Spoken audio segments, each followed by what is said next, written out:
Hi guys, कैसे हैं आप लोग। आज मेरे चैनल में आप सभी का बहुत बहुत स्वागत है। मैं आप लोगों के समक्ष एक बार फिर मैथमेटिक्स का क्लास लेकर के आ चुका हूं। आज कक्षा 9th का क्लास है। निश्चित रूप से आपको ये सारे क्लास बहुत अच्छे लग रहे होंगे, काफ़ी अच्छे से समझ में आ रहा होगा। मेरा जहाँ तक सतत प्रयास है कि मैं आपको अच्छे ढंग से समझाऊं, आप अच्छे ढंग से समझ पाएं, यही मेरी सफलता है। तो मित्रों, इससे पहले मेरे चैनल को सब्सक्राइब नहीं किए हों तो आप मेरे चैनल को सब्सक्राइब कर दें और बेल आइकन को ऑल पे प्रेस कर दें। और हम लोगों के मेहनत का जो परिणाम है, लाइक और शेयर, वो तो निश्चित रूप से करते रहें। तो आइए, आज हम इस डिजिटल क्लास में जो 9th की मैथमेटिक्स में लेकर के आया हूँ, मित्रों मुझे बड़ी खुशी हो रही है कि यह संख्या पद्धति है और इस संख्या पद्धति से मैं 5वीं वीडियो देने जा रहा हूँ। और सारे वीडियो को आप लोगों ने स्नेह प्यार दिया है, बड़ा अच्छा लगा। और इसी तरह आप लोग देते रहिए और हमसे कुछ सीखते रहिए। देखिए, पिछली वीडियो में हम बहुत सारी चीज़ सीखे हैं जो काफ़ी महत्वपूर्ण चीज़ें हैं। संख्या रेखा, पूर्ण संख्याएं, प्राकृतिक संख्याएं, पूर्णांक, परिमेय संख्याएं, अपरिमेय संख्याएं, वास्तविक संख्याएं, शांत, अशांत जिसका नाम है अनवसानी आवर्ती, परिमित, अपरिमित, अनवसानी आवर्ती। ये सारी टॉपिक आप पिछले वीडियो में, जो 4 वीडियो आपको पीछे मिल चुकी हैं, उसमें आप पढ़ चुके हैं। आज का ये 5वीं वीडियो है और यह संख्या पद्धति की अंतिम वीडियो है। यदि आप लोग संख्या पद्धति का चैप्टर लगा लेंगे तो कोई दिक्कत नहीं है। यदि आप कहेंगे, कमेंट करेंगे, तो मैं संख्या पद्धति का चैप्टर लेकर आऊंगा तो आगे और भी वीडियो बढ़ जाएगी। लेकिन आज इस मुख्य टॉपिक के रूप में यह 5वीं वीडियो और अंतिम वीडियो है। तो आज का टॉपिक क्या है, आइए हम देखते हैं। आज का टॉपिक है हर का परिमेयकरण। आज दोस्तों मैं आपको हर का परिमेयकरण करना सिखाऊंगा और देखिए कितने आसान और बहुत ही सरल ढंग से आप हर का परिमेयकरण करना सीख जाएंगे। तो चलिए हम देखते हैं। चूंकि ये सब चीजें तो आप पढ़ चुके हैं, अब इसके अगले कड़ी में आप पढ़ेंगे हर का परिमेयकरण। ये हर का परिमेयकरण क्या होता है? जो संख्याएं दे रखती हैं उनका हर हम देखते हैं, और हर में जो चिन्ह होता है, प्लस हो या माइनस हो, उसे हम बदल करके उसके अंश में और उसके हर में गुणा करके सवाल का सरलीकरण कर लेते हैं। हमें जो वैल्यू प्राप्त होती है सरलीकरण करने के बाद, वही कहलाता है हर का परिमेयकरण।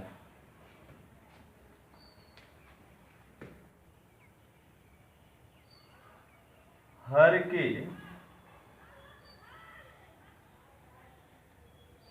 चिन्ह को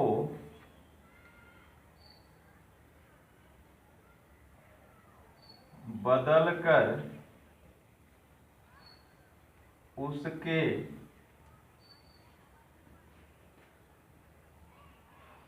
अंश व हर दोनों में गुणा कर सवाल का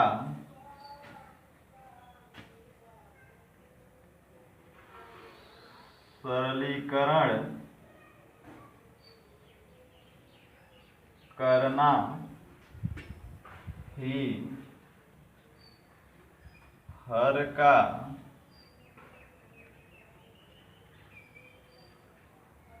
परिमेयकरण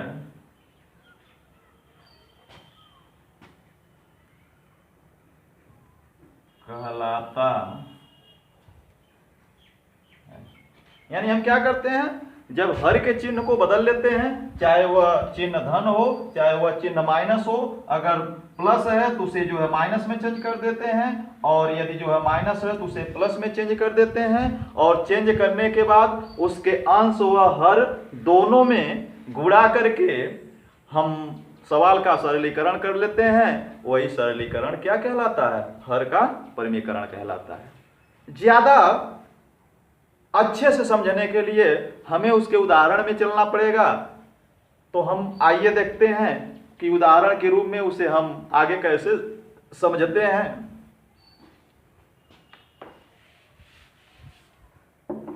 देखिए, फॉर एग्जाम्पल, अगर कोई क्वेश्चन से है √3 - 1 अपान √3 + 1, ये कोई आपका क्वेश्चन है और इसे कह दिया जाए कि आप हर का परिमीकरण करके इसे क्या कीजिए? सॉल्व कीजिए। तो आप क्या करेंगे? चलिए देखते हैं। अब हमने क्या बताया है आपको, थोड़ा वीडियो आप ध्यान से देखेंगे तो बड़े ही सरल ढंग से आप खुद जो है हमसे पहले आप सवाल का सरलीकरण कर लेंगे। देखिए, हमने बोला हर के चिन्ह को बदलकर, अगर इसका हर है तो हर के चिन्ह को सबसे पहले हम क्या करते हैं? बदलते हैं। हर का चिन्ह बदलेंगे तो क्या हो जाएगा? √3 - 1, यानी ये चीज मुझे प्राप्त होगा। √3 - 1 ये चीज प्राप्त होगा। अब इससे हमको क्या करना है? इसके अंश में भी और इसके हर में भी क्या कर देना है? गुणा कर देना है। √3 - 1 और उसके हर में भी इसी से गुणा कर देना है, √3 - 1। यानी हर के चिन्ह को बदल करके उसके अंश में और उसके हर में दोनों में क्या कर देना? हमें गुणा कर देना है। अब ये गुणा करने के बाद देखिए क्या प्राप्त हो रहा है। देखिए, इसका गुणा इसमें कर दीजिए, यानी अंश में अंश का गुणा, हर में हर का गुणा। नियम भी यही होता है गुणा का कि अंश में अंश का गुणा कर दीजिए और हर में हर का गुणा कर दीजिए। तो अंश में अंश का गुणा करेंगे तो कणी में 3 - 1 और एक कोष्टक में कणी में 3 -1 और बटे इसका इसमें गुणा, कणी में 3 + 1 और कणी में 3 -1। अब ये देखिए क्या हो जा रहा है। अब देखिए, ये दोनों जो कोष्टक हैं वो आपस में बराबर है। देखिए, √3 - 1 √3 - 1 दोनों का हम गुणा करेंगे तो निश्चित रूप से इसे लिखते हैं √3 - 1 का होल वर्ग। ये नियम होता है कि दोनों संख्याएं कोष्टकों की यदि समान है तो निश्चित रूप से उन संख्याओं का जब गुणा करते हैं तो उसका वर्ग हो जाता है, बटे। अब ये देखिए, अब ये जो है एक कोष्टक में चिन्ह अलग है, संख्याएं तो वही है। देखिए, इसका जो पहली संख्या कड़ी में 3 है, यह भी पहली संख्या कड़ी में 3 है, यानी ये दूसरी संख्या, यानी पद हम कहते हैं पहला पद दूसरा पद। यह दूसरी संख्या जो है यहाँ 1 है, यहाँ भी 1 है, लेकिन यहाँ चिन्ह धन है, यहाँ ऋण है। तो यानी कहने का मतलब यह भी एक कोष्टक में कड़ी में 3 + 1 हो गया, एक कोष्टक में कड़ी में ऋण 1 हो गया। तो आप इसके लिए क्या करेंगे? क्योंकि देखिए, जब इसका गुणा करेंगे चिन्ह तो अलग अलग है, जब इसका गुणा करेंगे तो आप पिछले क्लासों में पढ़ चुके होंगे, एक फार्मूला होगा जिसमें एक कोष्टक में a + b और एक कोष्टक में a - b, यानी एक कोष्टक में a + b, एक कोष्टक में a - b। यदि हम इसका गुणा कर दें आपस में तो हमें क्या प्राप्त होता है? a² ऋण b² प्राप्त होता है, यदि गुणा कर दें। कैसे गुणा करते हैं? चलिए, इसका पहला पद उठा लीजिए और सब में गुणा कर दीजिए। पहला पद उठाएंगे, इसमें गुणा करेंगे तो a² हो गया, प्लस इसका इसमें गुणा करेंगे तो a भी हो गया। चलिए, ये खत्म हो गया। अब इस पद को उठाइए चिन्ह सहित और सब में गुणा कर डालिए। ये ऋण है, ये धन है, यानी इसका चिन्ह धन है, धन में ऋण का गुणा होगा, ऋण होगा। b का गुणा a में होगा तो हो जाएगा ab, और ये धन है, यह ऋण है, धन ऋण का गुणा होगा तो ऋण हो जाएगा। b में b का गुणा b² हो जाएगा। देखिए, एक धन हो रहा है, एक ऋण हो गया, कट गया, ऑलरेडी ये क्या बच गया? a² ऋण b²। तो आप कह सकते हैं कि a धन b एक कोष्टक में और एक कोष्टक में a ऋण b का गुणा हो तो उसका सूत्र होता है a² ऋण b²।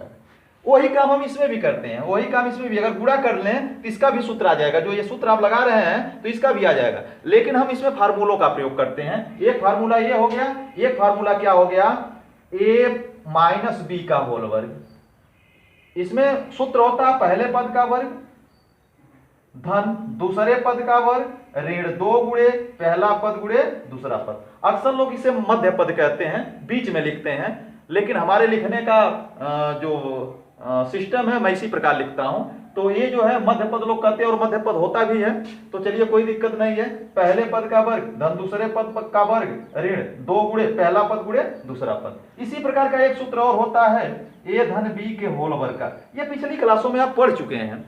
इस पे हम थोड़ा सा प्रकाश दे रहे हैं, लेकिन ये पिछली क्लासों में पढ़ चुके हैं। इसका सूत्र होता है, यही सब होता है, लेकिन ये प्लस हो जाता है। पहले पद का वर्ग धन दूसरे पद का वर्ग धन 2 गुणे पहला पद गुणे दूसरा पद। यानी कहने का मतलब इसे ऐसे भी लिख सकते हैं, ये प्लस बी एक कोष्टक में, ये प्लस बी एक कोष्टक में। जब जैसे इसको इसका गुणा किए उसी तरह इसका भी गुणा करेंगे, ये आ जाएगा। उसी तरह ये भी कर सकते हैं। तो अब आप अच्छे से समझ गए होंगे कि मुझे आगे क्या करना है। आइए तो आगे बढ़ते हैं।